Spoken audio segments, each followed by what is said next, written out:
What's up, y'all? As always, welcome to the channel. So each month I talk with hundreds of Adventists, and one of the constants that I hear from them is how much fear and anxiety they have. I too had this as an Adventist. Why is a movement that claims to be spreading the gospel of Jesus Christ producing the opposite of what the gospel promises?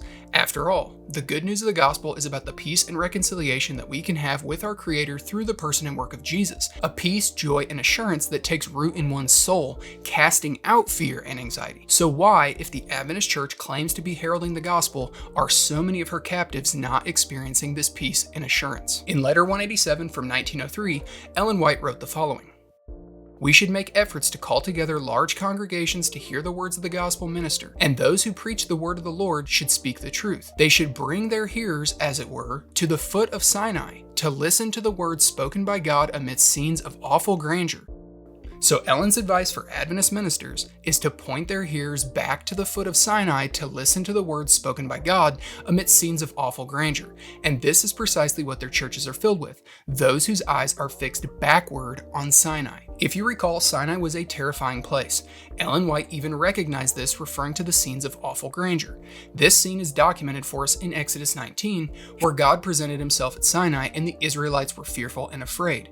No one could approach the mountain and touch it, including animals, lest they die. Sinai was a place of fear and trembling. It represented a great chasm existing between God and man. In their fear, the Israelites requested that Moses be the mediator between them and Almighty God, but even Moses was fearful and afraid. So why would you want to point people back to the foot of Sinai? In Hebrews 12, this terrifying scene is mentioned again, but for a different reason: to make a contrast to a different mountain. We've talked about this on the channel before, but the overarching theme of the book of Hebrews is that Jesus is better. He's a better mediator, priest, king, sacrifice, Sabbath, and so on. Part of the 12th chapter specifically deals with Sinai, so let's read Hebrews 12, 18 through 24.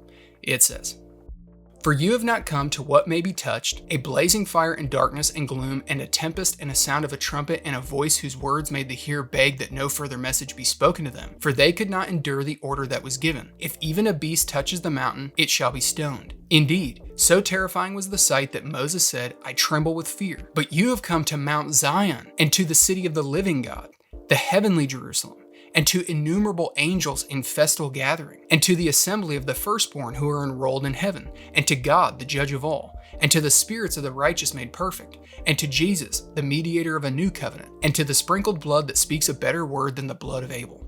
So one thing I want to say quickly here, just because it was mentioned, did you notice it said, "and to the spirits of the righteous made perfect"?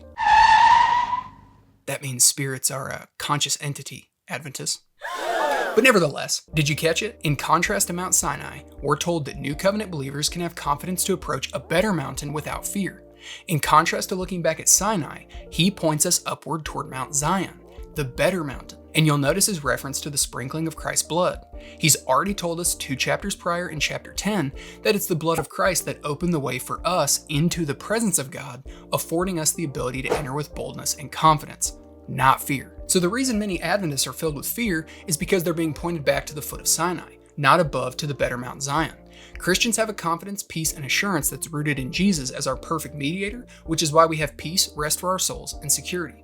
We look toward that city on a hill, the heavenly Mount Zion, where we approach not with fear and trembling, but with boldness, confidence, and assurance, knowing that we have a perfect mediator who's able to save to the uttermost those who draw near to God through him, and he forever lives to make perfect intercession for us. This is far greater than Moses and Sinai both. If you're an Adventist, turn your eyes from back at Sinai and forward to Zion.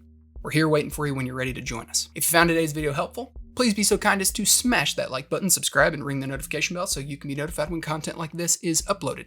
As always, I'll catch you guys around next time. God bless.